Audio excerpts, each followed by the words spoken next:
Right, so the theme of today is called God's Promises, but it's also talking about rainbows. As you may have guessed from the craft, there's quite a lot linking rainbows and Noah's Ark to this morning. So, what do you think about when you see a rainbow? Anyone got any suggestions? It's just rain. That it's just rained, yeah? Rain and sun? You can think about that? Possibly, I've just taken Joseph to University Open Days and he wants to do physics. And they were talking about the light, and if the light shines on the prism, how it comes out the other side in rainbow colours. Yeah, refraction, something like that. Very confusing. May have fallen asleep in that bit, but the science of a rainbow, you can look at that with the light. Pollyanna? Yeah, with Hayley Mills in their prism. Yeah. The shy shop, the luck. Yes. Oh, I love that story. What about, like, during the pandemic, we had a lot of rainbow symbols being about the NHS or about hope, or you can think about the rainbow flag as the pride flag. Lots of those things. Or you can think about it being God's promise and God's promise to us. So, today we're going to talk about the story of Noah's Ark. It's quite long. In the Bible, Noah's Ark starts in the chapter 6 of Genesis and doesn't finish until halfway through chapter 9 of Genesis. I am not reading that today. It is too long. But if anyone would like to have a Bible, if you don't have one, you're very welcome to take one home to you for yourselves. I've got plenty if you want them. But what I've given you today is the children's version of the story, which personally gives quite a good summary. And on your tables, you've got that on there. We're going to watch a short story from YouTube now, which is the Noah's Ark story, just condensed a little bit for us. So we're going to just watch that now. Okay, so God created the world. He put Adam and Eve in the Garden of Eden at the very start of it all as a perfect place. Unfortunately, they didn't obey God and they did things wrong. And this was further on from Adam. There were so many people doing wrong things, and Noah and his family were the only ones following God. So God decided to start again, wipe out everything in the world and replace it. He wanted to save Noah and his family because they were doing the right things. So he told Noah to build an ark. Now, I have got no idea how he spoke to Noah. Did he say it out loud to Noah? Did Noah hear this voice? Did he write it down for him? Did he just kind of put some instructions in his head? I don't know. When I was at university, I wasn't a Christian when I first went to university. But I was finding out more about Christianity, and I was reading a Bible that a friend had given me, and I thought, I really find this quite interesting. I think it might be true, but I don't really want to believe it because I don't have any proof. And I was sat by myself in my room at university thinking, I don't know what to do here. I don't have any proof for this, so I can't believe it.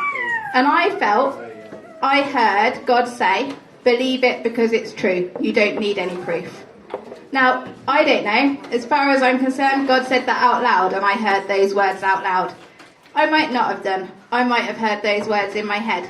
But I know those words came from God. They didn't come from me. So that was where I became a Christian, and I chose to follow God from that point on. But how it happened with Noah, I have no idea. But I do believe that if God wanted to speak out loud to Noah, then he could do. Because if I believe that he created the world, who am I to say he can't then talk out loud? So, the thing that I think I would have found strange if I was Noah wasn't that he was talking to me, but was that he'd been asked to build a boat. Because Noah didn't live near the sea. So what a strange thing for God to say to him, go and build a boat. But Noah still did it. Noah still went out there and he built a boat. He did it all to the specifications that God gave him. He brought all the animals, 2 of each type. I think that would have been a bit scary as well, going to get the lions. Come on, lions, you come in the boat with me. I'm not sure I would have wanted to do that, but he did all that. And this boat was huge. It was at least 135 metres long, 22.5 metres wide, and 13.5 metres high. Now it tells us these specifications in the Bible, but they use complicated old-fashioned terms, which is why it's been translated into metres, because I know what they are. But it is a giant boat. Noah loved God, and God did not want to destroy the whole world. He just wanted to get rid of the sin and the bad things in the world. So by the time everyone had been on that ark for months and months, it must have been getting a bit claustrophobic. But Noah was patient and kept an eye on what was going on, and he had faith that God was working things out for them. So can you think of any circumstances in your life where we might need that kind of faith?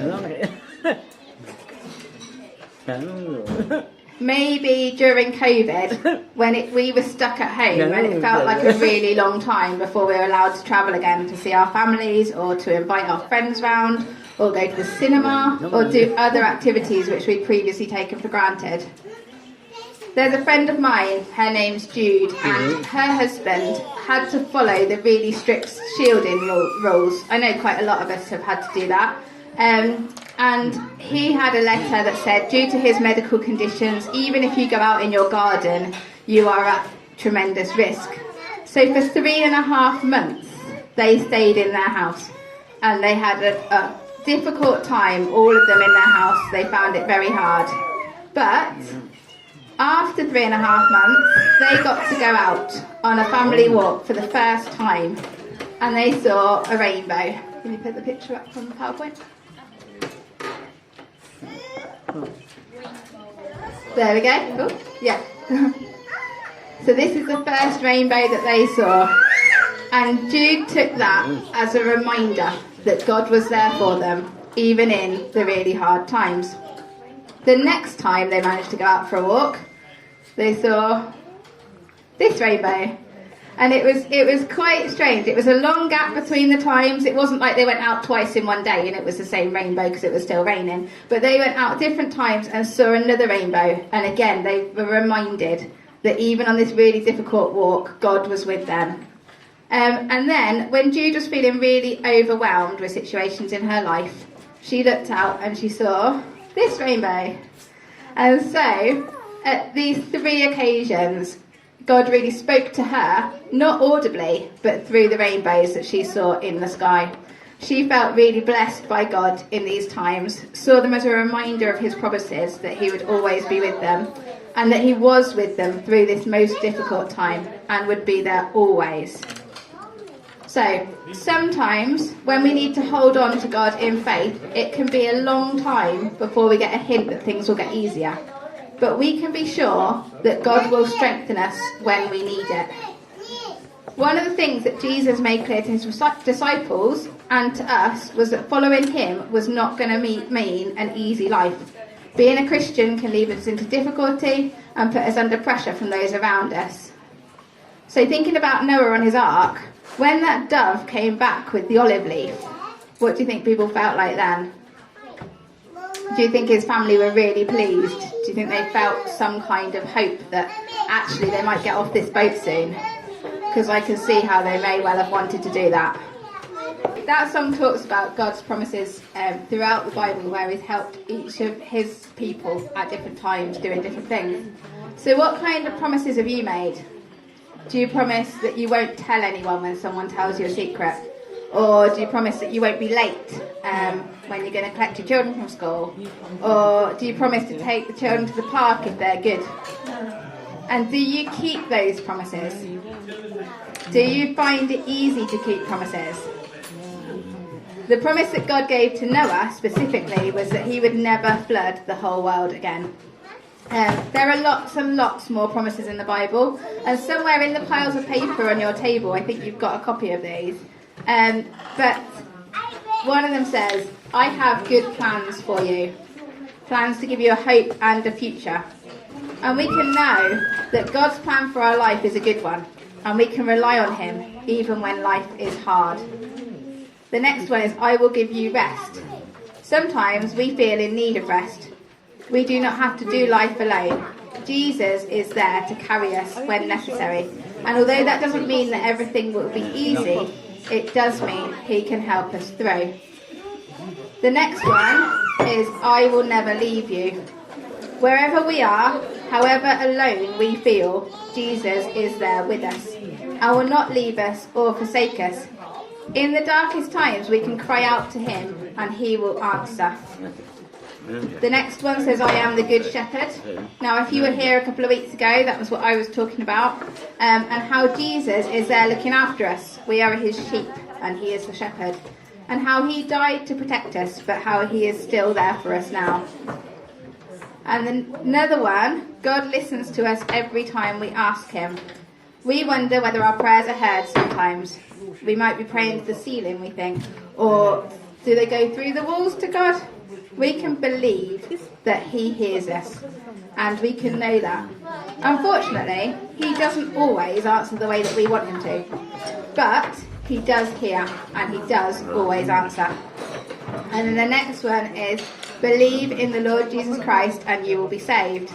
Some religions have got really complicated rules that you have to follow, or hoops that you have to jump through in order to be a part of it. However, to be a Christian, all you need is to believe in Jesus and to be sorry for the wrong things that you have done. You will then be welcomed into Jesus' arms and be part of his family. And the last promise I've put on here is, do not be afraid, for I am with you. Whatever is going on in life, we can know that Jesus is there for us to depend on when life is hard. So what does the rainbow promise mean for us as Christians? It means that God will always want to be our friend and challenges us to be like Noah and love God. That God got rid of the bad things in the world through Jesus rather than through flooding it again. God's purpose was to give us another chance to start again. And throughout the Bible we see that God keeps his promises, even though there are so many of them. He keeps them, and we can rely on him to keep promises in our lives too.